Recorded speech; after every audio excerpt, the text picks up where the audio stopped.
Poor twins make a request to a young billionaire. Will you be our dad at the school presentation? The answer will give you goosebumps.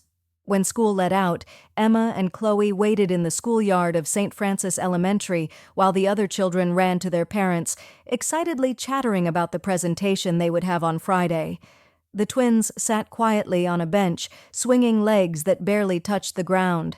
Everyone's already talking about the dresses they're going to wear and how their parents are going to film it, Chloe muttered, kicking a small stone on the ground.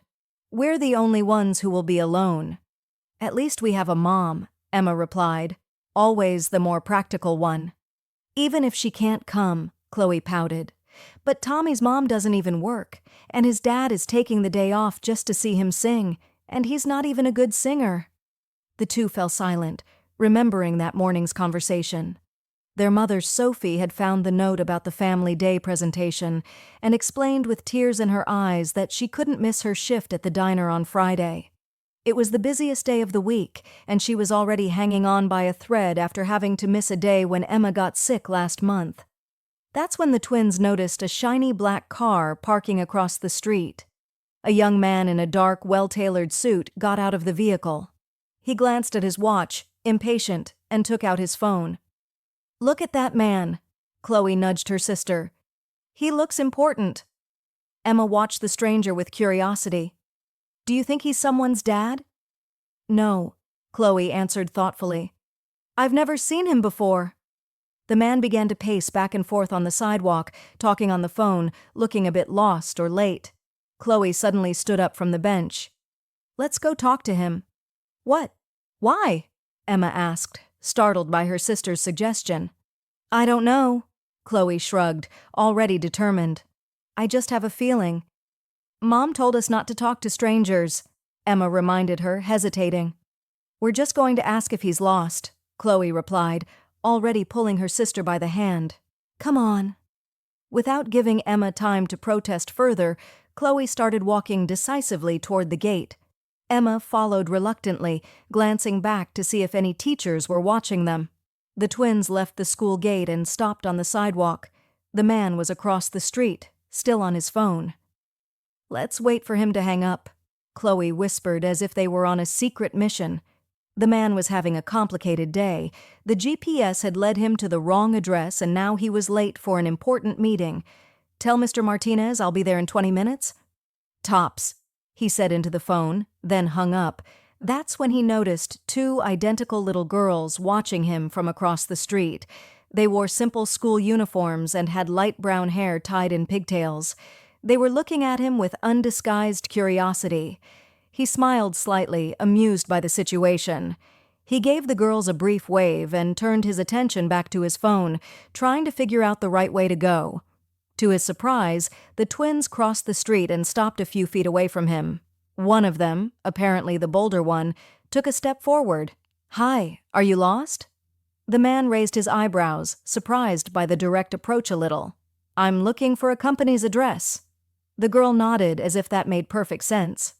"I thought you looked important." "You're wearing a suit." He couldn't help but smile.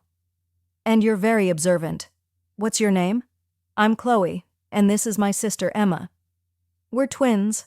I figured that much," he replied, putting his phone in his pocket. There was something about these girls that intrigued him.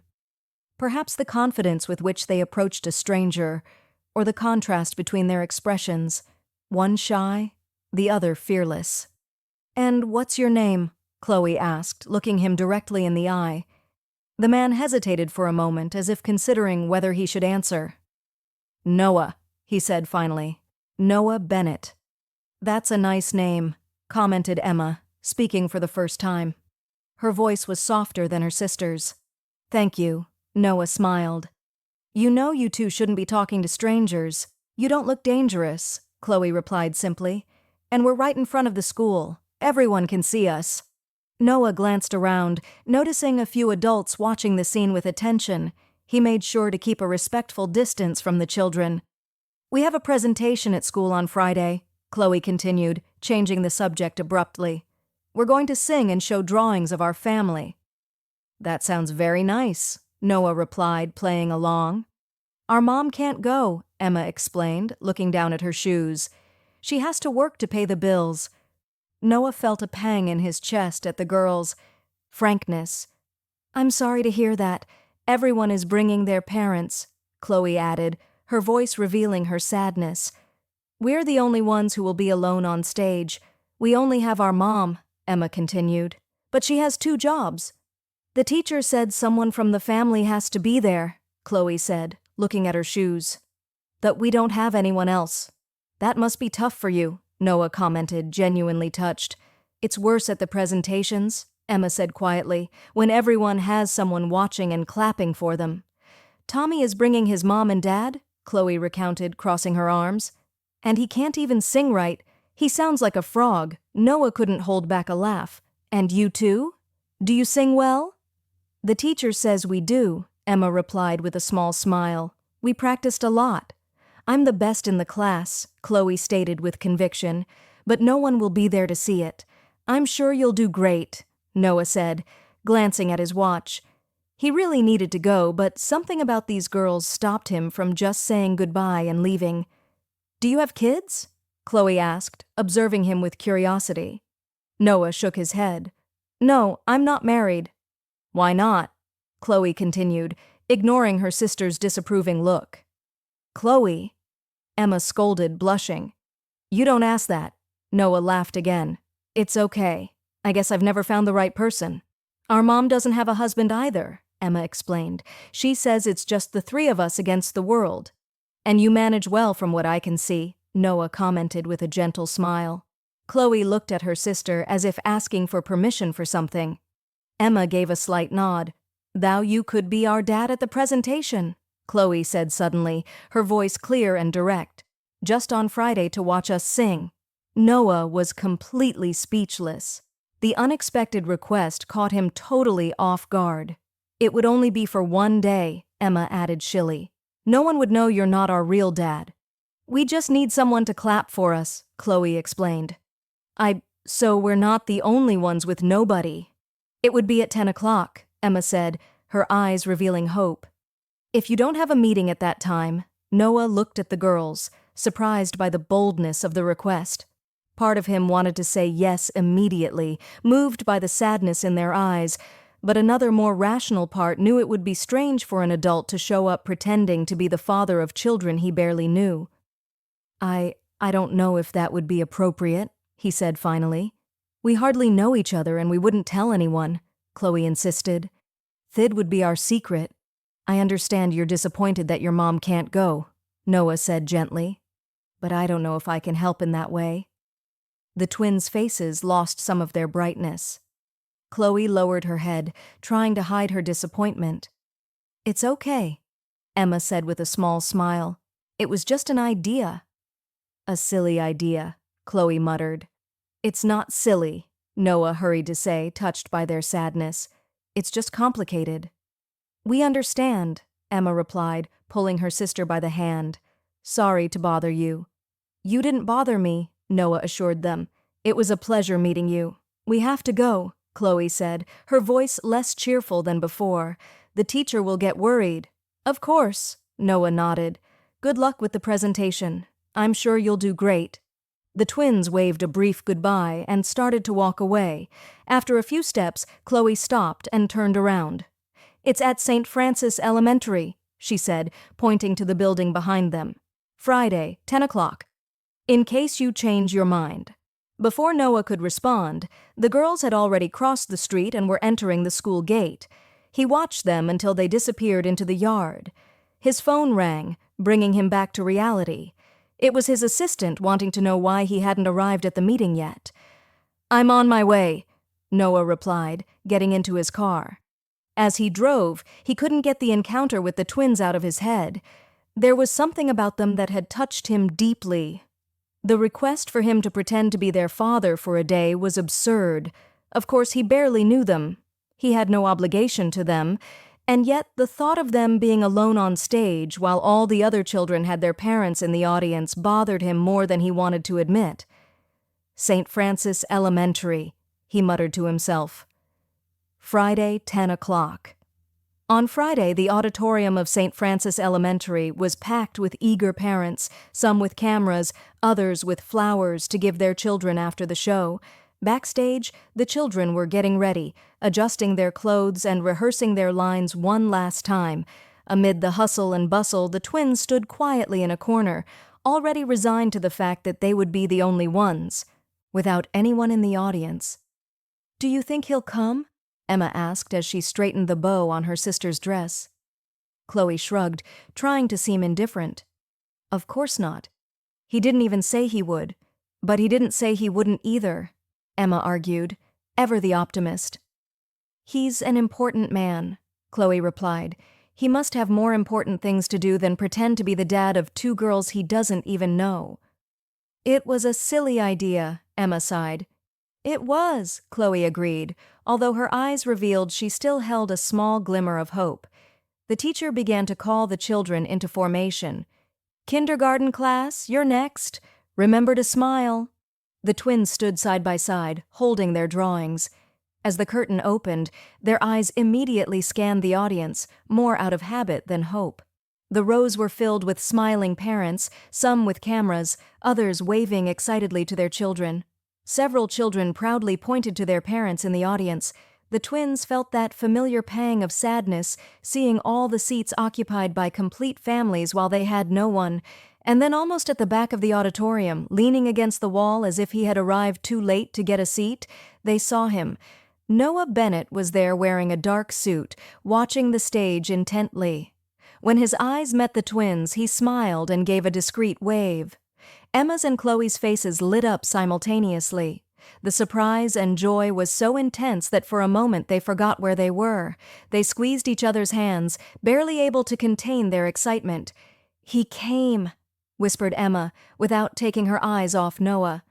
"I knew it," Chloe replied, though her tone of voice betrayed that she was also surprised. The show began. One by one, the children showed their drawings and sang little songs about family. When it was the twins' turn, they stepped forward to the center of the stage with a confidence they hadn't felt moments before. "This is a drawing of our family," Chloe announced, showing the colorful paper. "It's me, my sister Emma, and our mom. Our mom works very hard to take care of us," Emma added, her voice surprisingly firm. "She couldn't be here today, but we know she loves us very much."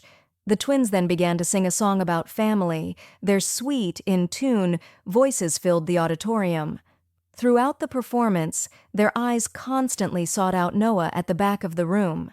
He smiled and watched them attentively, as if he really were the proud father they had asked him to pretend to be. When they finished, the auditorium erupted in applause. Noah clapped more enthusiastically than anyone, and the twins could have sworn they saw a glint of emotion in his eyes. At the end of the presentation, while the other children ran to hug their parents, Emma and Chloe came down from the stage and walked shilly over to Noah. "You really came," Chloe said, her eyes shining. "You were incredible," Noah replied, genuinely impressed. "You sing very well." "Thank you for coming," said Emma, more reserved, but just as happy. "Ty, no one has ever—" She didn't complete the sentence, but she didn't have to. Noah understood what she meant. "It was my pleasure," he replied, feeling an unexpected emotion. "You invited me, and I couldn't miss it. The other kids thought you were our real dad," Chloe recounted proudly. "We didn't say you weren't." Noah felt a lump in his throat. How could 2 children he barely knew affect him so much? "It's okay," he said, smiling. "Our secret." The twins smiled back. And in that moment, something shifted inside Noah. Maybe it was their innocence, or the way they looked at him with admiration, or simply the fact that they had trusted him, a complete stranger, to fill, even for a few hours, a void in their lives. "Shy, you were great," he repeated, not quite sure what else to say. "Truly, thanks for being our dad today," Chloe said with that disarming frankness that seemed to be her trademark. Noah nodded, not trusting his voice to reply. "We have to go now," Emma explained. "The teacher is calling everyone back to the classroom." "Of course," Noah replied, composing himself. It was very nice meeting you," The twins waved one last time and walked away hand in hand as always. Noah watched them until they disappeared into the crowd of happy families. Something had changed in him, a desire he never knew he had, the desire to protect, to care for, to be part of these children's lives was now present. As he left the school, Noah already knew that this encounter had touched his heart in a way he hadn't expected. That sad look in the girls' eyes, their courage in approaching him, the simplicity of their request, all of it, had awakened something inside him that he couldn't explain. What he didn't imagine was how that simple, innocent request would change his life forever. While the other children were hugged and photographed by their proud parents, Noah remained at the back of the auditorium, watching the twins walk away with their teacher. The presentation was over, but he couldn't just leave. Those girls had broken through barriers he didn't even know existed, and now he found himself inexplicably connected to them. He decided to wait at the school entrance. Classes hadn't ended yet, but the Family Day presentation had been a special event. As the other families left the auditorium, Noah checked his watch. He had already canceled 2 important meetings to be there, and now he considered canceling the rest of his day. After almost an hour, the classroom doors opened and the children began to stream out. Noah spotted the twins immediately. They were walking hand in hand, chatting excitedly, their faces still glowing from the joy of their successful performance. When they saw him, they stopped for a moment, surprised that he was still there. Then identical smiles spread across their faces as they ran toward him. "You're still here?" exclaimed Chloe with contagious enthusiasm. "We thought you had already left," Emma added, more reserved, but equally happy. Noah smiled, surprised by his own relief at seeing them again. "I wanted to say a proper goodbye," he explained. "Shh, you were truly amazing up there. Everyone thought you were our real dad," Chloe recounted, lowering her voice as if sharing a secret. "The teacher asked where you came from, and we just said it was a surprise." Noah laughed, fascinated by the girl's spontaneity. A sudden idea popped into his head, and before he could think better of it, the words were already out. "Have you had lunch yet? I was thinking we could get something to eat together to celebrate the presentation." The twins' eyes widened in perfect sync. "Like at a restaurant?" Chloe asked, incredulous. "If you'd like," Noah replied, realizing too late that he might be crossing a line. "Of course, if you don't have other plans or if you don't need to go home." "We don't have plans," Emma hurried to say. "We usually go home by ourselves and make a sandwich." "Mom only gets home from her first job at 3 o'clock, Chloe explained. Noah felt a pang of sadness, imagining the girls going back to an empty apartment preparing their own lunch. Children of 6 or 7 shouldn't have to spend so much time alone. "So what do you think?" he asked. "I know a place nearby with the best milkshakes in town." "Milkshakes?" Chloe's eyes sparkled. "Can we really?" "Of course," Noah smiled. "You deserve it." After that performance, Emma, always the more cautious one, hesitated. "Mom said we shouldn't go to places with strangers." "She's right." Noah agreed seriously. "That's a very important rule. But we know each other now, don't we? And we're in public where everyone can see us." Emma considered for a moment, then nodded. "I guess it's okay just this once." "What do you think, Chloe?" "I think I'm hungry," Chloe replied promptly, making Noah laugh. "It's settled then," he said, offering a hand to each of them. "Let's go celebrate your performance." The twins took his hands without hesitation, and together they walked to the car. Noah helped them buckle their seatbelts in the back seat, struck by how natural it felt, as if he had done it hundreds of times before. The restaurant Noah chose wasn't far, a family-friendly place with outdoor seating and a varied menu. It wasn't the kind of establishment he usually frequented, but it seemed appropriate for the occasion.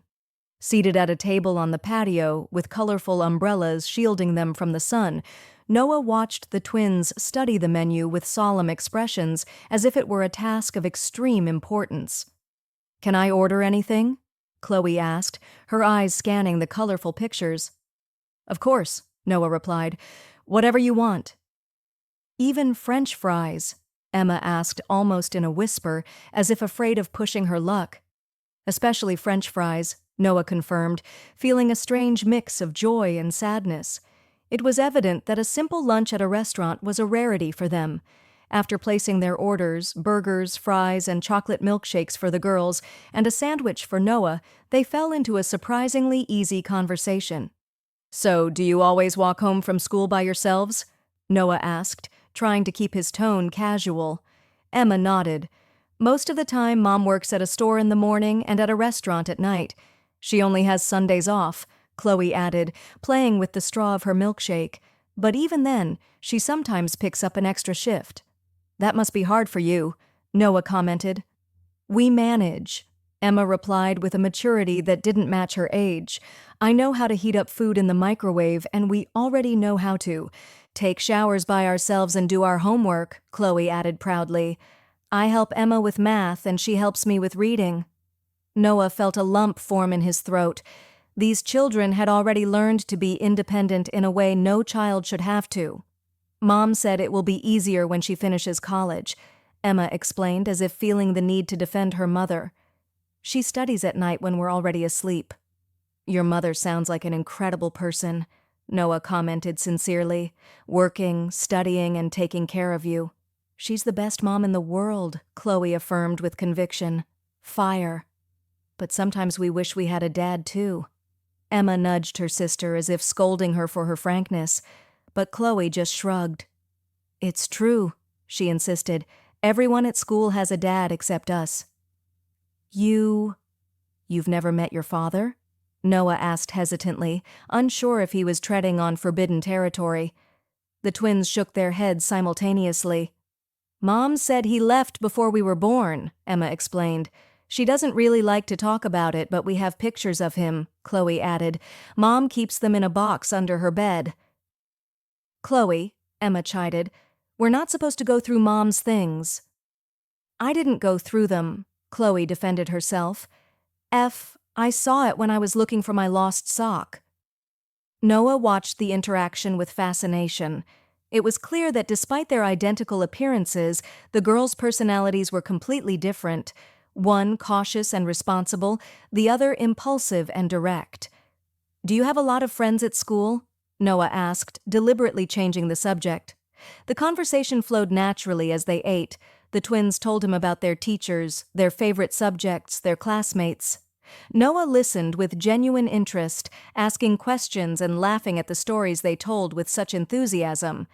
"And you?" Chloe asked suddenly as she finished her milkshake. "And were you always rich?" "Chloe!" Emma exclaimed, looking mortified. "I'm sorry," she added, looking at Noah. "She has no filter," Noah laughed. "It's okay. And no, I wasn't born rich. In fact, I grew up in very different circumstances than I have today." The twins looked at him with renewed curiosity. "What do you mean?" asked Emma. Noah hesitated. He wasn't used to talking about his past, especially with people he had just met. But there was something in the sincerity of these children that made him want to be just as sincere. "Well, when I was a kid about your age, my family didn't have much money," he began. "My mom also worked 2 jobs just like yours." "Really?" Chloe seemed genuinely surprised. "Can I but you have such a nice car?" Noah smiled. "That came much later. When I was little, we lived in a very small apartment, and sometimes it was hard to pay all the bills." "Were you also home alone?" Emma asked. "Often," Noah confirmed. "And I also had to learn to fend for myself early on." "And your dad?" Chloe asked directly. "Did he leave like ours did?" Noah felt a pang as he remembered his father. Not exactly. He was physically present, but he had problems. He drank a lot, and he wasn't a very responsible person. The twins watched him with absolute attention, as if every word was important. "But how did you get rich?" Chloe wanted to know. Noah laughed at the frankness of the question.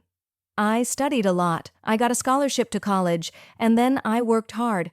I had some good ideas, and a little bit of luck, too." "See, Emma?" Chloe nudged her sister. "Mom is right. If we study, we can be rich one day, too." "It's not just about money," Noah added gently. God, it's about doing something you love, and that makes a difference. When they finished eating, Noah realized he had spent almost 2 hours talking with the girls. Time had flown by in a way it rarely did during his business lunches. I think it's time to take you home, he said, looking at his watch. A brief look of disappointment crossed the twins' faces, but they nodded understandingly. That was the best lunch of my life, Chloe declared solemnly, making Noah smile. Mine, too, he replied, surprised by the sincerity of the statement. On the way to the car, Noah made an impulsive decision. If you tell me the address, I can drive you home. Fear, it's safer than you going back alone.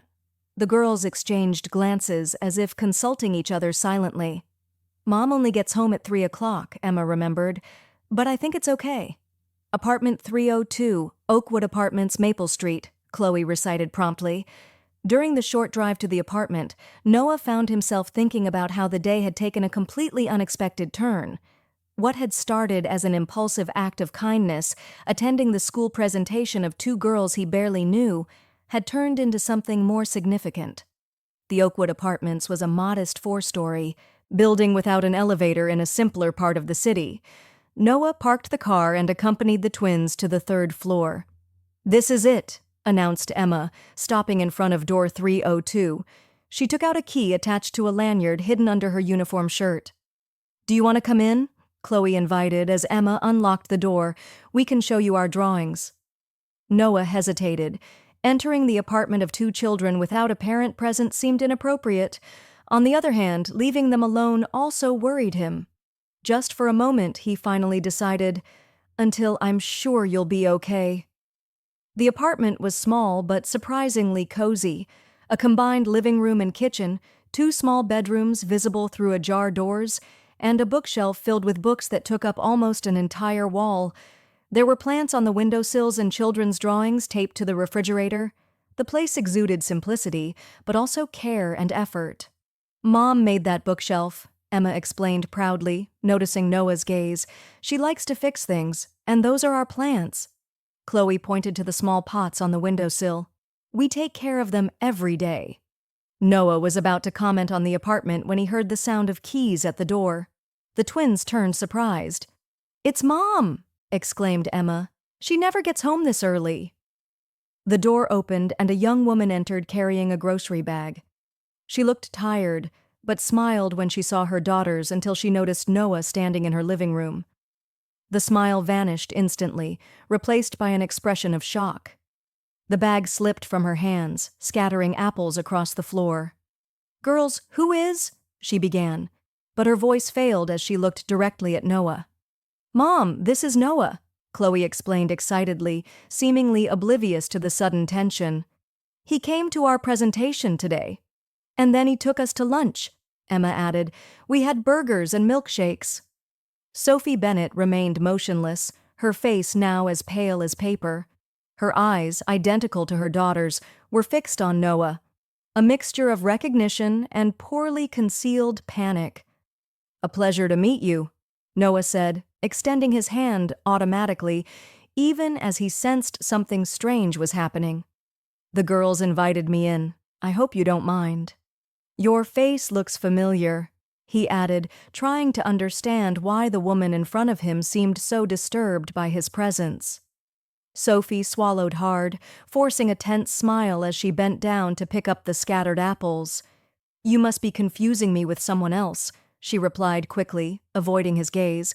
"We've never met before." But there was something in the way she said it, an underlying tension, almost a tremor in her voice that made Noah doubt it immediately. He knew this woman from somewhere. He was sure of it. "But where, Mom?" "Noah grew up without much money, too. Just like us," Chloe exclaimed, oblivious to the palpable tension between the adults. "And now he's rich and has an amazing car." "Chloe, Emma, why don't you go change your clothes?" Sophie suggested, finally looking at her daughters. "I need to talk to Mr. Bennett." The girls looked like they were about to protest, but something in their mother's tone made them obey without question. Reluctantly, they headed to their room, casting curious glances over their shoulders before closing the door. When they were finally alone, the silence between Noah and Sophie was almost palpable. He watched her more closely, the light brown hair tied in a simple bun, the tired but still intensely green eyes identical to her daughter's. "Gus, I really feel like I know you from somewhere," Noah insisted gently. Sophie took a deep breath, as if gathering courage. Her eyes finally met his. And in that moment, Noah felt something. A connection, a memory trying to surface. "You should leave," she said, her voice a bit firmer now. "And please don't come back. The girls don't need false hope in their lives." "False hope?" Noah repeated, confused. "I just came to their presentation and brought them home safely." "And why would you do that?" Sophie questioned, crossing her arms defensively. "Why would a man like you be interested in two children you barely know?" The question caught him off guard. Why indeed? What had motivated him to attend the presentation, to invite them to lunch, to bring them home?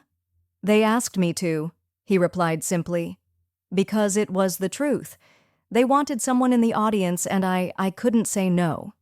For an instant, Sophie's expression softened as if she understood exactly what he meant. Her daughters had that effect on people, the ability to break down barriers with their disarming sincerity. But then, as quickly as it appeared, the softness was gone, replaced by determination. "I appreciate what you did," she said, opening the door in an obvious invitation for him to leave. "This would be better for everyone if this doesn't happen again." Noah felt a strange reluctance to leave, as if he were leaving something important behind. But he respected her wish, heading for the door. "They are extraordinary children," he said, pausing in the doorway. "You must be very proud." For a moment, Sophie looked like she was about to say something more. There was a visible struggle in her eyes, as if she were debating some important decision internally. But in the end, she just nodded. "Thank you, Mr. Bennett." As the door closed behind him, Noah couldn't help but feel that this wasn't really a goodbye. There was something inexplicable about that family, something that drew him in a way he couldn't understand. And that feeling of familiarity when looking at Sophie, it wasn't just his imagination. He knew her. He was sure of it. He just couldn't remember from where. 3 days had passed since the tense encounter at the twins' apartment, and Noah couldn't stop thinking about them. The image of the girls singing on stage, their faces lit up at seeing him in the audience, the simplicity with which they shared their lives over lunch, it all kept coming back to his mind at the most unexpected moments. And then there was Sophie with her startled look of recognition. Noah still couldn't remember where he had met her before, but he was sure their paths had crossed at some point. The way she reacted made it clear that it hadn't been just any encounter. Sitting in his luxurious office, Noah found himself ignoring important reports and staring out the window, lost in thought. His assistant had already asked twice if everything was okay, noticing his unusual distraction. "Mr. Bennett," Sarah called from the door, interrupting his reflections. "The CFO is waiting for the 2 o'clock meeting." "Cancel it," Noah replied abruptly. "Cancel all my appointments for the rest of the day." The assistant hesitated, surprised by the request. In 6 years of working for him, she had rarely seen him cancel meetings without an urgent reason. "Did something happen?" she asked, concerned. Noah shook his head, already grabbing his jacket. "No, nothing serious. I just need to take care of a personal matter." 20 minutes later, he was parking his car in front of a large shopping mall. He didn't have a specific plan, just an impulse he couldn't explain even to himself. As he walked through the bright corridors of the department store, he stopped in the children's section, school uniforms and sneakers, backpacks, notebooks. The shelves were full of items that most parents bought without a second thought, but which for some families represented significant sacrifices. Noah remembered Emma's casual comment during lunch about how they had to save everything, even colored pencils to make them last the whole year. Without hesitation, he began to select items. 2 complete sets of uniforms for each girl, new backpacks, notebooks, pencil cases filled with colored pencils and sneakers, comfortable and good quality, not the cheapest ones on the shelf. He remembered how the girls had mentioned they liked to draw, so he added pads of special paper and a watercolor paint set. When he got to the checkout, the cashier looked at the amount of purchases with curiosity. "Twins?" she asked, smiling as she scanned the duplicate items. Noah nodded, surprised at how the idea didn't seem strange. "Yes, 2 girls." "They're lucky," the woman commented, looking at the quality of the items he had chosen. "They're going to love these, especially these watercolors. My daughter has a similar set." Noah paid without paying attention to the total amount, a sum that was insignificant to him, but probably represented a full month's salary for Sophie. With his arms full of bags, he drove to the Oakwood apartments. With every block he got closer, he questioned his decision. Sophie had made it clear she didn't want to see him again. Was he overstepping boundaries, invading the life of a family he barely knew? But then he remembered the look in the twins' eyes when they mentioned having to save school supplies, the visibly faded and too small uniforms, and he decided to go ahead. In the worst-case scenario, Sophie would refuse the things and he would donate them to a charity. He climbed the 3 flights of stairs and stopped in front of door 302. He took a deep breath and rang the doorbell. It was the twins who answered, their identical faces lighting up instantly upon seeing him. "Noah," they exclaimed in unison, Chloe immediately throwing herself into his arms for a hug, while Emma smiled more shyly. "You came back," Chloe continued, practically jumping with excitement. "Mom said you weren't going to come anymore." "Chloe." Emma gently chided her, always more. Mindful of social graces, he brought a bunch of bags. Noah smiled, genuinely happy with the warm welcome. "I brought a few things for you. May I come in?" "Of course." Chloe pulled him by the hand while Emma looked hesitantly toward the inside of the apartment. "Mom's in the shower," she explained. "She just got home from work." "Even better," Noah commented, stepping inside and placing the bags on the floor of the small living room. "I want to surprise all 3 of you." The twins' eyes widened when they saw the number of packages. "Is all this for us?" Chloe asked, incredulous. "So, open them and see," Noah encouraged, feeling a wave of satisfaction at their excitement. He didn't have to say it twice. The girls began to explore the bags with enthusiasm, taking out each item with almost reverent care. Their eyes grew wider with each discovery. "Look, Emma!" Chloe exclaimed, holding up one of the new uniforms. "It's the right size." Emma was already examining the pencil case full of colored pencils, running her fingers over each one as if they were tiny treasures. "There are 36 different colors," she murmured, amazed. But it was when they found the sneakers that Noah saw the reaction that touched him the most. Emma picked up one of the pairs and held it so carefully it seemed she was holding something extremely fragile. "My foot was hurting, but Mom didn't have money," she said quietly, almost as if talking to herself. Her big eyes met Noah's. "How did you know?" Noah felt a lump in his throat. There was no way he could have known. It had just been a guess based on his own childhood, when a new pair of sneakers was a rare luxury. "I just thought you'd like them," he replied simply. At that moment, the bathroom door opened and Sophie appeared, wearing simple clothes and with damp hair. She froze when she saw Noah, and then her eyes registered the open bags, the scattered gifts, and her daughter's radiant faces. "What is going on here?" she asked, her voice a mix of surprise and concern. "Mom, look what Noah brought," Chloe exclaimed, running to show her the new uniform. "And there are backpacks and pencils and sneakers and even real watercolors." Sophie looked at the bags from expensive stores at the clearly pricey items, and her face flushed intensely. She crossed her arms as if trying to protect herself. "Girls, can you go to your room for a minute? I need to talk to Mr. Bennett." The twins exchanged worried glances, sensing the tension in the air. "But Mom," Chloe started to protest. "Just a minute," Sophie repeated more firmly. Reluctantly, the girls left the room carrying some of the gifts, casting glances over their shoulders. When they were alone, Sophie turned to Noah, keeping her voice low so the girls wouldn't hear. "What are you doing?" she asked. "Didn't I ask you to stay away from my daughters?" Noah remained calm. I just wanted to help. I saw they needed these things, and I can take care of my daughters, Sophie interrupted, her pride clearly wounded. We don't need charity. It's not charity, Noah replied softly. It's just a gift. The girls welcomed me with open arms when I needed to be somewhere that day. They made me feel part of something that's priceless to me.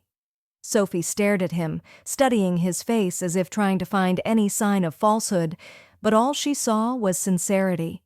Exhausted after a long day of work, she sank onto the sofa, her defensive posture suddenly crumbling. You don't understand, she said, her voice now almost a whisper. It's not just about the gifts. It's about expectations. They've already grown attached to you, and when you get tired of this and disappear, who's going to explain it to them? The question hit Noah like a punch. He had never considered that what would happen next. He had acted on impulse, moved by a connection he couldn't explain. I'm not going to disappear, he replied, surprised by his own certainty. Unless you really want me to go, Sophie sighed deeply, running her hands over her tired face. For a moment, she looked much older than her probable 30 years. Look, she said finally, I appreciate the gesture, I really do, but you have to understand we're from different worlds. You have a busy life, a company's to run. The girls are they're just two ordinary kids. Not to me, Noah replied, surprising himself again with the firmness in his voice. I can't explain it, but since I met them, something has changed. I feel like I need to be here. Sophie looked at him for a long time, a clear internal struggle visible in her eyes. The sneakers were really necessary, she finally admitted, her voice low and a little embarrassed. I was saving up, but the refrigerator broke last month. And you have to explain? Noah interrupted gently. I grew up in a house where every penny was, carefully counted. I know what it's like. Something in Sophie's face changed when she heard that curiosity, perhaps even surprise. You told the girls that too. She commented that you didn't grow up with money. Noah nodded. It's true. What I have today, I built from scratch. And I understand your pride, Sophie. My mother was just like you. She'd rather work herself to exhaustion than accept help. A small smile, the first genuine one she had given him, briefly appeared on Sophie's lips. Thank you, she said finally, her voice almost a whisper for the gifts. The girls really needed them. Noah felt a wave of relief. Can I call them back? I think they were in the middle of a great discovery when you showed up. Sophie hesitated, then nodded. Emma, Chloe, you can come back, she called out. The girls reappeared instantly, as if they had been waiting with their ears pressed to the door, which was probably the case. Can we keep everything, Mom? Chloe asked hopefully. Sophie looked at her daughter's expectant faces and then at Noah. Yes, she replied softly. And what should we say to Mr. Bennett? Thank you, the twins exclaimed in unison, running to hug Noah, who was surprised by the strength of the feeling that washed over him as he felt their small arms around him. How about you try on the uniforms? He suggested, too emotional to say anything else. The girls needed no other encouragement. They ran to their room carrying the packages, leaving Noah and Sophie alone again. They like you, Sophie commented, watching him closely. And I like them, Noah replied simply. I know it seems strange. We barely know each other. But I understand. Sophie interrupted him, surprising him. They have that effect on people. They always have. A comfortable silence settled between them, broken only by the excited sounds coming from the girls' room. If you ever need anything, Noah said finally, I want you to know you can count on me. Not just material things, anything. Sophie studied him for a long moment, as if trying to solve a complicated puzzle. Why? She asked finally. Why do you care so much? It was a question for which Noah had no clear answer.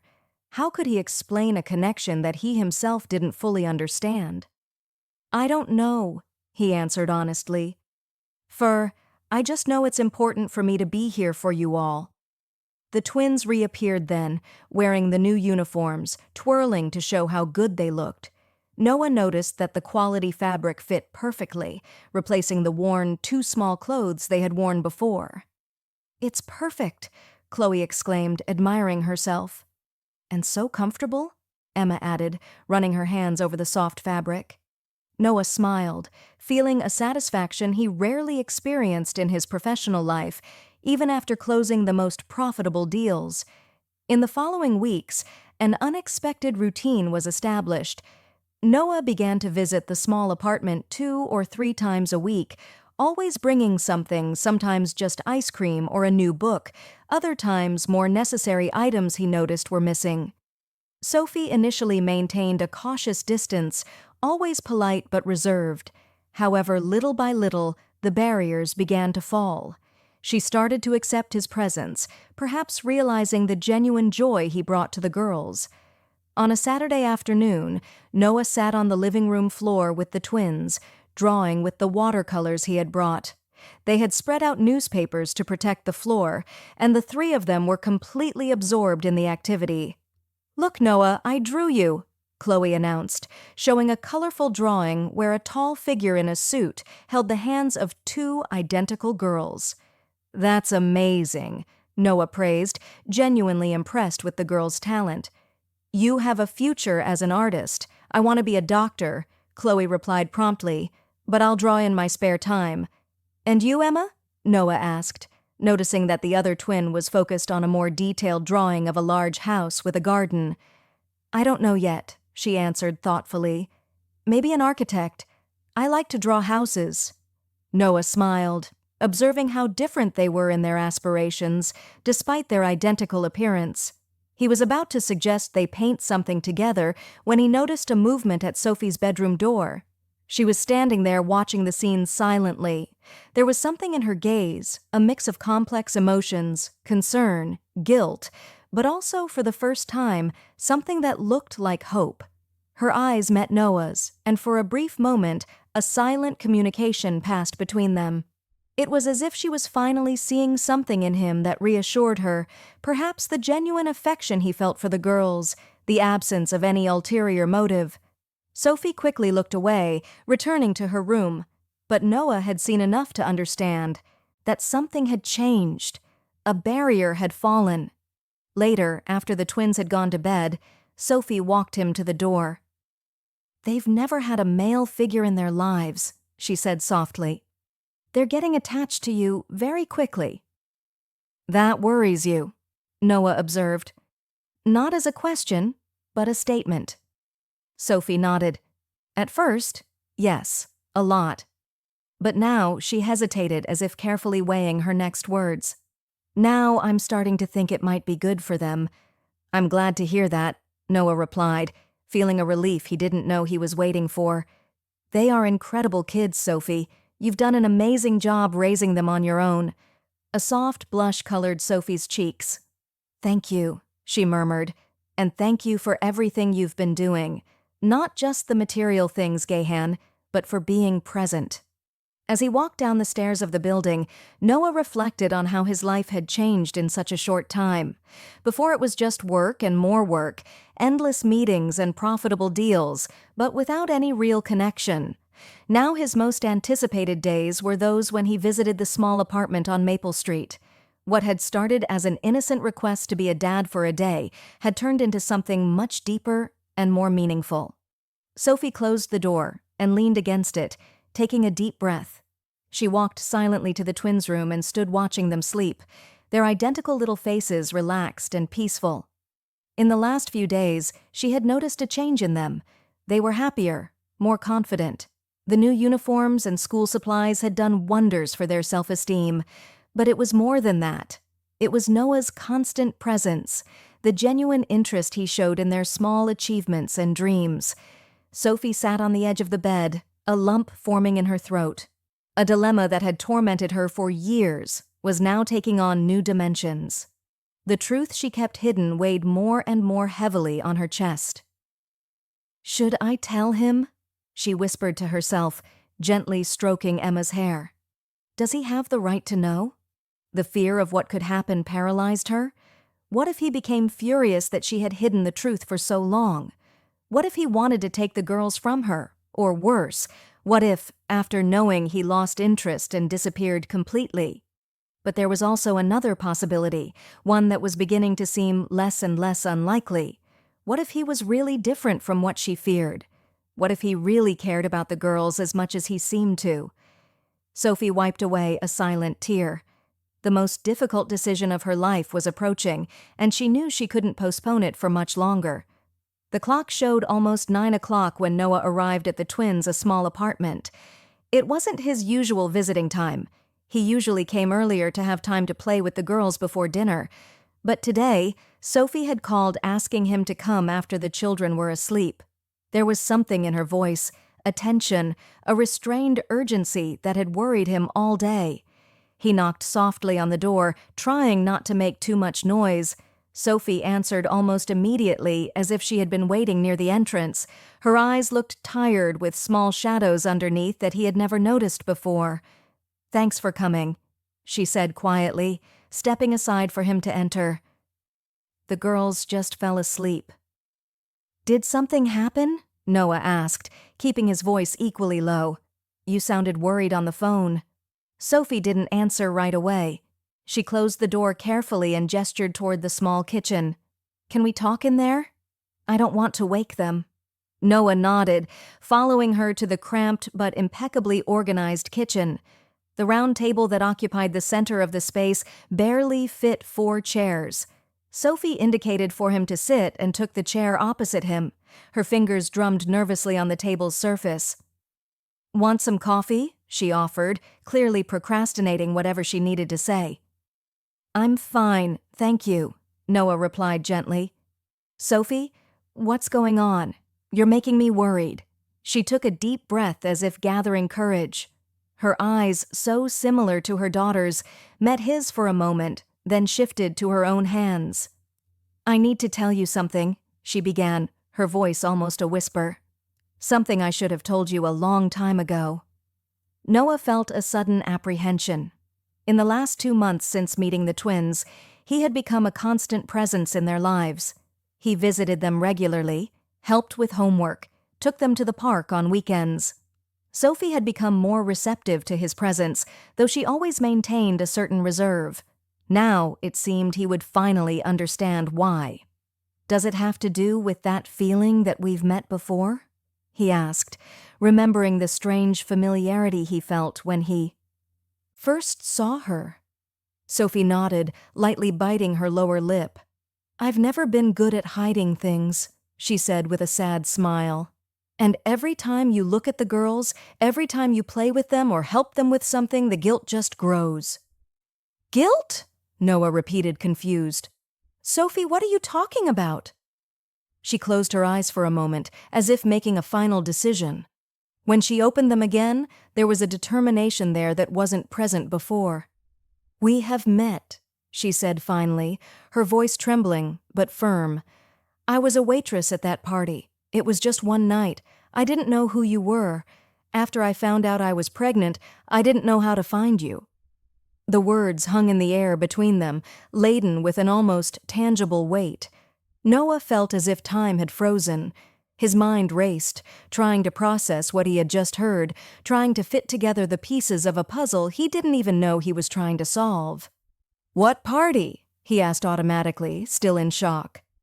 "The grand opening of the Wellington Hotel," Sophie replied, her eyes now fixed on his.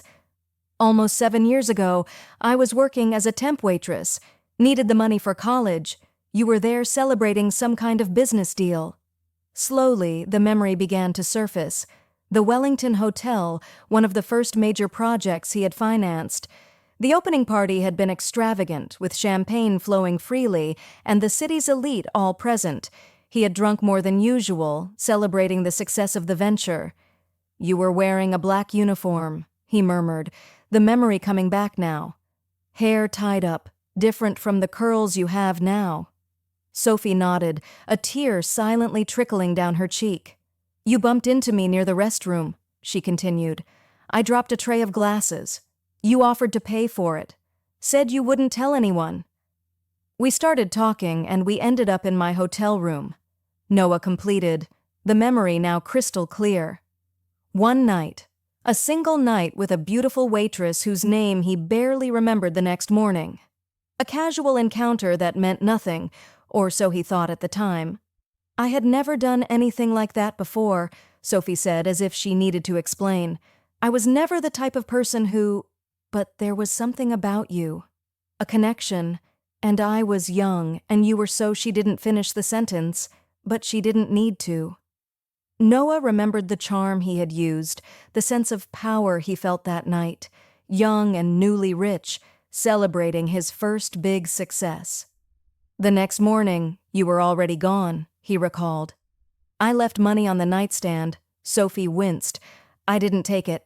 I left because I had another shift for breakfast, and when I came back to talk to you, you had already checked out. Silence fell between them, heavy with the reality of the implications. Noah looked at the closed door of the girl's room, feeling a wave of emotion so intense it left him breathless. The twins, he began, barely able to form the words. They are your daughters, Sophie completed, her voice almost fading. Yes. Noah felt as if the floor had disappeared from under his feet. The twins, Emma and Chloe, were his daughters. The small hands that held his when they went to the park, the identical smiles that greeted him at the door, the curious questions about his work. All this time, he had been building a relationship with his own daughters without knowing. "Why didn't you look for me?" he asked, his voice with emotion. "I tried," Sophie replied, the tears now flowing freely. "When I found out who you really were, not just some hotel guest but Noah Bennett, the businessman, I thought about finding you. I even went to your office once, but what? I saw you leaving with a model, I think, getting into a limousine. It seemed like such a different world from mine," she explained, wiping her tears with the back of her hand. "Who was I? A pregnant waitress you would barely remember. What kind of reception would I get? What if you thought I was after your money? Or worse, if you demanded a DNA test and tried to take the babies from me?" Noah closed his eyes, feeling the weight of the situation. He understood her fear. At the time, he probably would have reacted exactly as she feared, with suspicion, possibly even hostility. "So you decided to raise them alone," he concluded. Sophie nodded. "I never thought we would meet again. When you showed up at that school presentation, it was like fate was mocking me. And when the girls asked you to introduce them to me, Noah began the pieces finally fitting together. I panicked," Sophie admitted. "I didn't know what to do. Part of me wanted to tell you everything that same day, but I was so scared." "Scared of what?" Noah asked gently. "Of losing my daughters," she replied, her voice choked with emotion. "Of you using your money and power to take them from me, or worse, of you rejecting the idea completely and breaking their hearts." Noah fell silent, absorbing it all. He looked again at the bedroom door, imagining the girls sleeping, oblivious to the conversation that would change their lives forever. "But you're telling me now?" he observed, looking back at Sophie. "What changed?" Sophie took a deep breath, her gaze now firmer. "You changed, or maybe the way I see you has changed. For the last 2 months you've been different from what I imagined. The way you treat the girls, how you respect our boundaries, how you genuinely care." She hesitated, then continued. "They deserve to know who their father is, and you deserve to know you have 2 wonderful daughters." Noah felt the pieces finally fall into place. The inexplicable connection he had felt upon meeting the twins, the familiarity in Sophie's face, the way he felt so comfortable in that small apartment. It all made sense now. He was a father. A father to 2 incredible girls who had already captured his heart before he even knew they shared his blood. The night had been long for Sophie. After Noah left, she remained sitting in the small kitchen for hours, replaying the conversation, the expression of shock on his face when he finally understood the truth. He hadn't yelled or made threats as she had feared for so many years. Instead, he had been silent, processing the information, asking questions with a calmness she hadn't expected. When they finally said goodbye, Noah had asked for some time to absorb it all. "I need to think," he had said, his voice with emotion. "This changes everything." Sophie had agreed, knowing he deserved that space. They agreed that she would talk to the girls first, preparing them for the truth that in a way they already seemed to sense. Now, the next morning, Sophie felt exhausted, but strangely light, as if a huge weight had been lifted from her shoulders. The truth was finally out after so many years of secrecy. Emma and Chloe woke up early as they always did on Saturdays, eager to enjoy the day. Usually Noah would show up around 10 thrown, perhaps to take them to the park or the children's museum. The girls were already in the living room drawing with the watercolors he had brought weeks ago. "Girls," Sophie called softly, sitting on the sofa, "can we talk for a bit?" The twins looked up from their drawings, curious about their mother's serious tone. "Is something wrong?" Emma asked immediately, always the most perceptive about adults. Mood shifts. "No, sweetie," Sophie replied, trying to smile. "Actually, it's something important. Can you come sit here with me?" The girls exchanged a look, that silent communication they always had, and got up, leaving their drawings on the floor. They sat on either side of Sophie on the small sofa. Sophie put her arms around her daughter's shoulders, pulling them closer. Her heart was beating fast, nervous, but she knew she had to do this. "Remember when you asked me about your dad?" she began, keeping her voice calm. The twins nodded simultaneously, suddenly attentive. "And I said he had left before you were born, and that I didn't know how to find him." "Yes," Emma replied. "You said he didn't know about us." Sophie took a deep breath. "That's right. I was never able to tell him that you existed, but something incredible happened." "What?" Chloe asked, her big eyes fixed on her mother's face. Sophie stroked her daughter's identical hair, trying to find the right words. Sometimes life surprises us in ways we can't imagine. Sometimes people we've lost touch with reappear when we least expect it. "Mom," Chloe interrupted, impatient as always. "What are you trying to say?" Sophie smiled, despite her nervousness. Chloe always got straight to the point. "Noah is your dad," she said finally, her voice soft but clear. There was a moment of absolute silence. The twins looked at each other, that silent communication once again, their identical faces registering the same initial surprise, followed by something Sophie didn't expect, a kind of understanding, almost as if a suspicion had been confirmed. "We already thought he was our daddy," Emma said at last, her voice small but sure. Sophie blinked, surprised. "You thought so?" Chloe nodded vigorously. "He looks like us. He has the same smile as Emma and the same eyes as me, and he just showed up out of nowhere after we wished for a dad," Emma added with the simple and direct logic of children. It seemed too magical to be a coincidence. Sophie felt tears welling up in her eyes.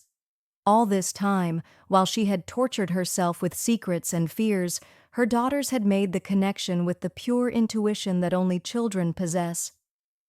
"But you said you didn't know." "Where our dad was," Chloe remembered, frowning in confusion. "And I didn't," Sophie confirmed. "It was truly a coincidence that he showed up at your school that day. I had no way of knowing he would be there, or that you would find him." "So it really was magic," Chloe concluded with conviction. Sophie smiled through her tears. "Maybe it was. Sometimes life works in mysterious ways." "Why didn't you tell us sooner?" Emma asked. Always the more practical one. "When he started visiting us," Sophie sighed. "I was scared," she admitted honestly. "Scared of how he would react. Scared that he might be angry with me for not telling him sooner." "And was he angry?" Chloe asked, her big eyes revealing a hint of concern. "No," Sophie replied, remembering Noah's restrained reaction the night before. "He was surprised, as of course, but not angry." "Is he still going to come back?" Emma asked, the real worry now emerging. Sophie hugged them both tighter. "Of course he will. He just needs a little time to take in the news. Imagine what it's like to suddenly find out you have 2 wonderful daughters. When is he coming?" Chloe wanted to know, already excited by the prospect. "Soon," Sophie promised, hoping she was right. "He just needs a little time." The girls seemed satisfied with the explanation, although Sophie could see they had 1,000 questions. They spent the rest of the morning talking about Noah, about how he had entered their lives, about all the clues the twins thought they had noticed that indicated their relationship. Sophie listened in amazement at their perspective, realizing that in many ways her daughters had understood the situation better than she had herself. The following days were filled with anxious waiting. Sophie had tried calling Noah once, but it went to voicemail. She decided to respect the space he had asked for, though each day of silence increased her worry. The girls asked about him every morning before school and every night before bed. "Is he coming today?" Became a constant question to which Sophie could only reply with, "Maybe or soon," feeling her own heart ache with uncertainty. 3 days turned into 4, and then 5. There was no news from Noah. Sophie alternated between worry and anger. Had she been wrong? Had he, confronted with the reality of fatherhood, decided to simply disappear? On the morning of the 6th day, Emma asked the question that hurt the most. "Mommy, does Noah not want to be our dad anymore?" Sophie felt her heart break, seeing the sadness in her daughter's eyes. "That's not it, honey. I'm sure that's not it." "Then why hasn't he come?" Chloe insisted. "He hasn't even called. Sometimes adults need more time to understand things." Sophie tried to explain, although she herself was beginning to have doubts. That afternoon, the girls insisted on waiting at the entrance of the building, sitting on the low wall by the gate. "What if he comes today?" Chloe argued. "They'll want to be the first to see him." Sophie didn't have the heart to say no. She allowed them to stay there, visible from the kitchen window, watching every passing car with renewed hope. The sun was beginning to set when a familiar black car parked across the street. The twins, as who were almost giving up, immediately sat up straight. From the window, Sophie saw Noah get out of the vehicle.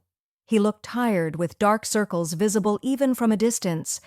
But there was something in his posture, a determination, a certainty that made her hold her breath. The girls didn't move as if they feared any movement might make him disappear again. Noah saw them and stopped for a moment, clearly surprised to find them waiting. Then he walked toward them, his steps firm but cautious. Sophie hurried down the stairs, wanting to be present for whatever happened, but she stopped at a respectful distance, allowing the girls to have their moment. Noah approached the twins, who were still sitting on the wall, their small faces serious and expectant. He knelt before them, bringing himself to their eye level. "Hi," he said simply, his voice with emotion. "Hi," the twins replied in unison, still not smiling. There was a moment of silence, charged with everything that needed to be said.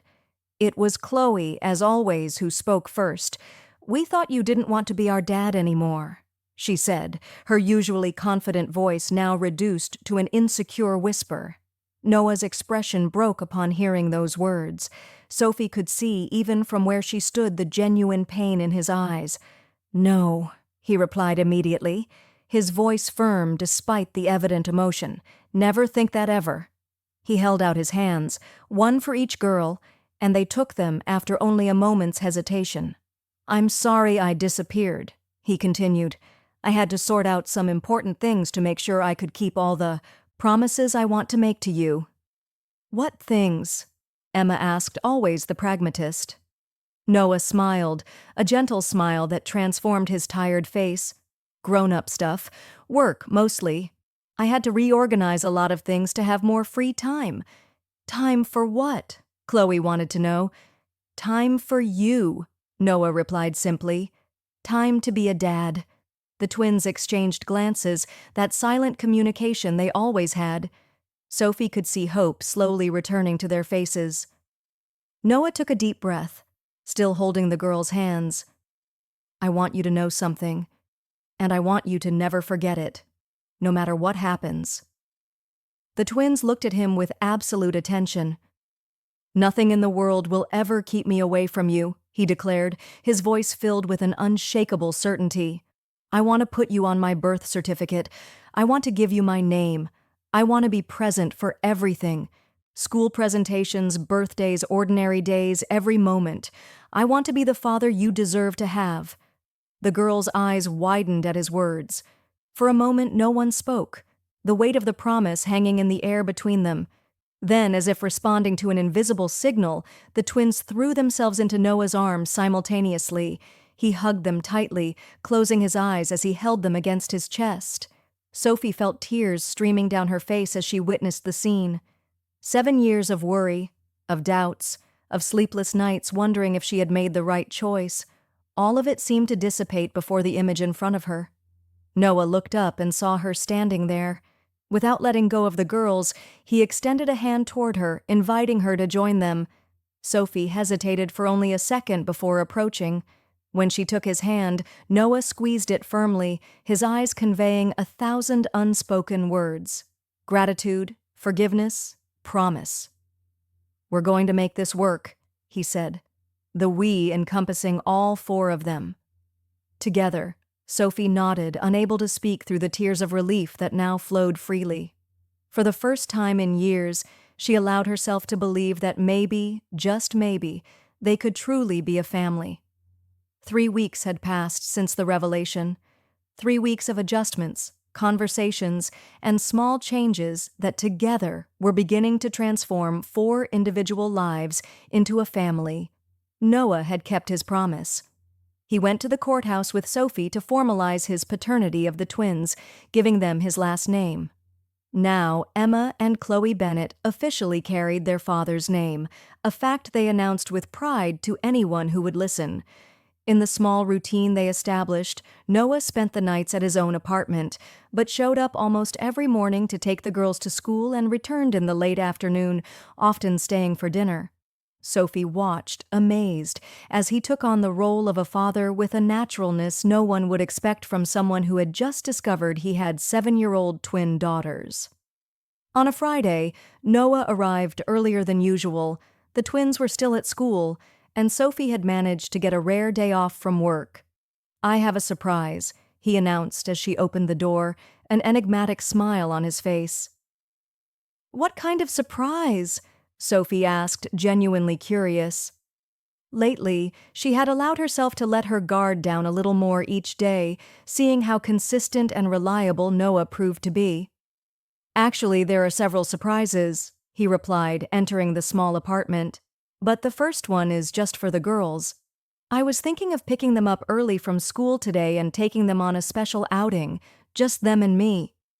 Sophie felt a brief moment of hesitation, the protective instinct of a mother who had raised 2 daughters alone for 7 years, but quickly pushed it aside.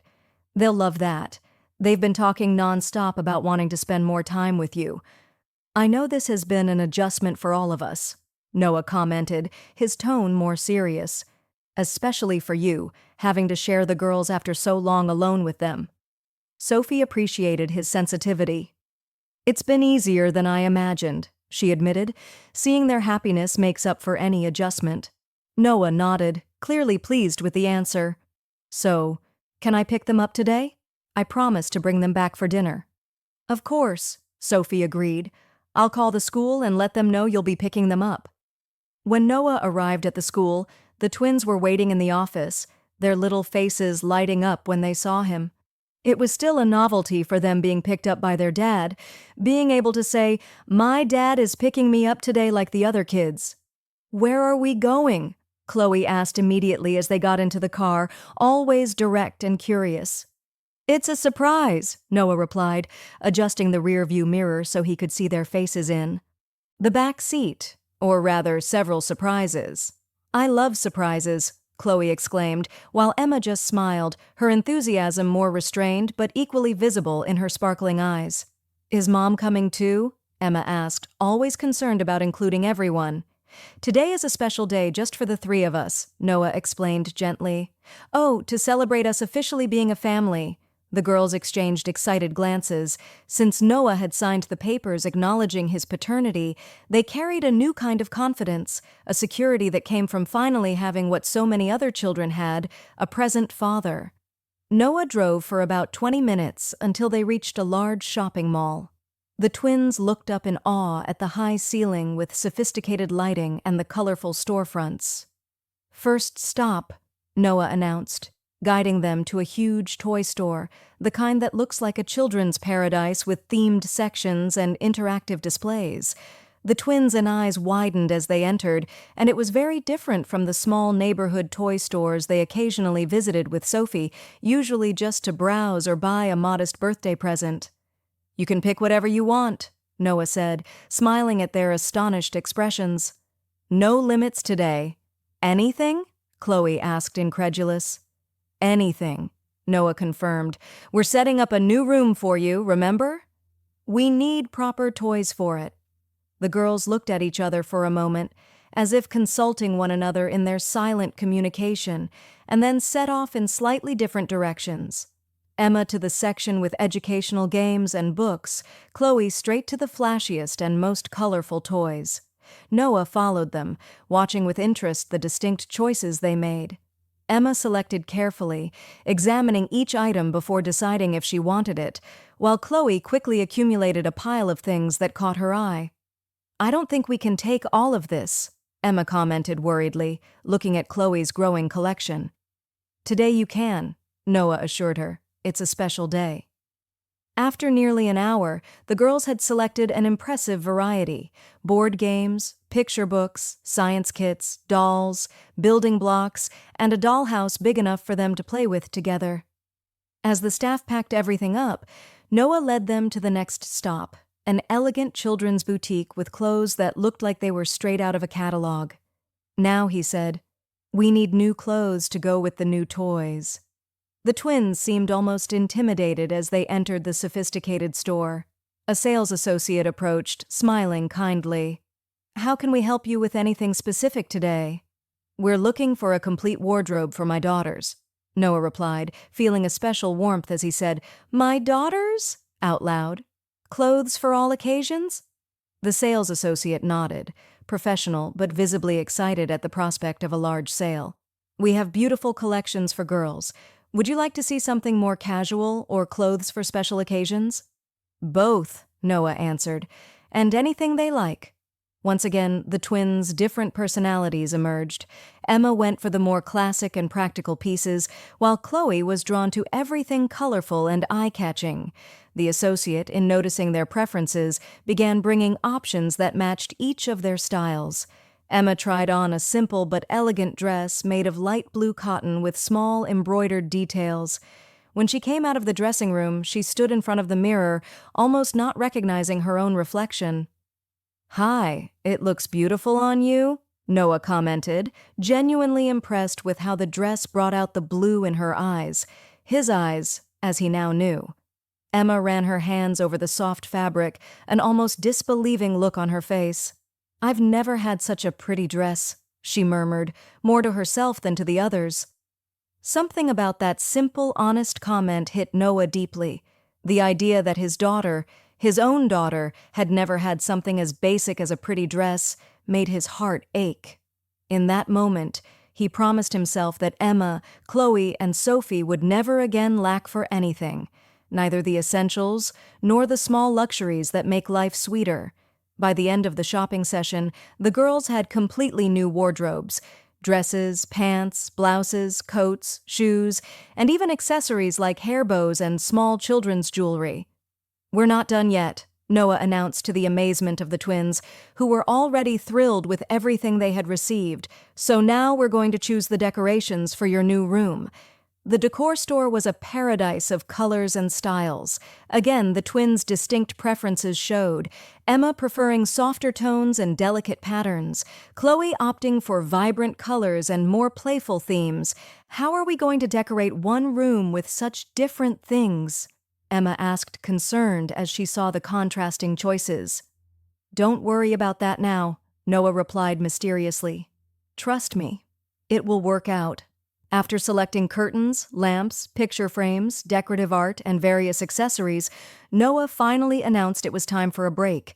He took them to an elegant ice cream parlor inside the mall where they could choose elaborate combinations of ice cream and toppings. Sitting at a table with colorful sundaes in front of them, Noah watched his daughters savoring the sweet treat. Their faces lit up with a pure joy that made all the money spent seem insignificant in comparison. "This is the best day of my life," Chloe declared between spoonfuls, making Noah smile. "Mine too," he replied honestly. There was something deeply satisfying in being able to bring joy to his daughters, in seeing them experience new things, in hearing their laughter. "What are we going to do now?" Emma asked, always the planner, already thinking about the next step. Noah checked his watch. "Now, we have one last surprise, and for this one we'll need Mom, too." When they returned to the apartment, Noah asked the girls not to tell about all the shopping yet. It was part of the final surprise. Sophie noticed the conspiratorial glances among the three, but didn't ask questions, happy to see the bond strengthening between father and daughters. "I have something to show all of you," Noah announced during dinner. "If you're free tomorrow morning, I'd like to take you to a special place." "What place?" Sophie asked, curious about his mysterious air. "It's a surprise," Noah replied, winking at the twins who giggled accomplices in the secret. The next morning, Noah picked up the family early. The girls were especially agitated, knowing that more surprises were to come. Sophie, though trying to hide it, was also visibly curious. Noah drove for about 20 minutes, leaving the city center and heading towards a quiet residential neighborhood with tree-lined streets and spacious houses. Finally, he pulled up in front of a 2-story house with a well-kept garden and a wide entrance. "We're here," he announced, turning off the engine. Sophie looked out the window, confused. "What is this place?" Instead of answering, Noah got out of the car and opened the door for her while the twins were already jumping out excitedly. "Oh, come on," he said, guiding them up the stone path to the front door. He took a key out of his pocket and unlocked the door, gesturing for them to enter. The interior of the house was spacious and bright with large windows that let in natural light. The living room had a high ceiling, comfortable furniture, and a stone fireplace. The adjacent kitchen was large with marble countertops and modern appliances. Everything was impeccably clean and tastefully decorated in neutral tones that created a sense of calm and warmth. Sophie stopped in the middle of the room, looking around with a confused expression. "Noah, what is this place?" He took a deep breath, suddenly nervous. "It's a house I bought for us." Sophie was speechless, her eyes widening in shock. "I wanted you to have a real home," Noah continued, his voice soft. "A place with enough space for everyone, with a room for each of the girls, a yard where they can play, a kitchen where we can have meals together." But Sophie began, clearly overwhelmed by the surprise. "Goey, come see the rest." Noah interrupted her gently, not wanting to press for an immediate answer. He knew it was a big step, a huge change in their lives. The twins, oblivious to the tension between the adults, were already exploring excitedly, opening doors and checking every corner. "Look, there's a room just for me," Chloe shouted from somewhere upstairs. "And another one just for me." Emma's voice echoed, equally excited. Noah smiled, hearing their enthusiasm, then turned his attention back to Sophie, who still looked stunned. "I know it's a big surprise," he said softly, "and I want you to know there's no pressure. The house is for you regardless of realm of how we decide to move forward as a family." Sophie met his eyes, finally seeming to find her voice. "You bought a house for us?" Noah nodded. "So the girls can have the space they deserve, so you don't have to work 2 jobs just to pay the rent, so we have a place to build memories together." "It's too much, Noah," Sophie whispered, visibly emotional. "We can't accept something like this." "Yes, you can," he insisted gently. "They are my daughters, Sophie. I want to give them everything they couldn't have for the past 7 years. Before Sophie could reply, they heard hurried footsteps on the stairs, and the twins appeared, their faces flushed with excitement. "Mommy, there's a huge backyard!" "Behind the house," Emma exclaimed. "And there's a perfect tree for a treehouse," Chloe added. "Did you like it?" Noah asked, though the answer was clearly written on their radiant faces. "It's the best house in the world," Chloe declared with conviction. Emma, always more perceptive, looked at her mother, noticing her emotional expression. "You don't like it, Mommy." Sophie quickly composed herself, not wanting to diminish her daughter's joy. "It's beautiful, honey. I'm just surprised. Are we going to live here?" Chloe asked directly, looking between the two adults. Noah left the question for Sophie to answer, not wanting to pressure her. Sophie took a deep breath, looking around once more at the spacious and welcoming house, at Noah's hopeful face, at her daughter's shining eyes. Her every protective instinct wanted to refuse, to maintain her independence, not to accept something so grand. But there was also a new voice inside her, one that spoke of possibilities, of a future where her daughters would have everything they deserved, where she herself could finally breathe without the constant weight of financial worries. "I think so," she finally replied, her voice soft but firm. "If that's what everyone wants," the twins screamed with joy, jumping and hugging each other. Noah smiled, a visible relief washing over his face.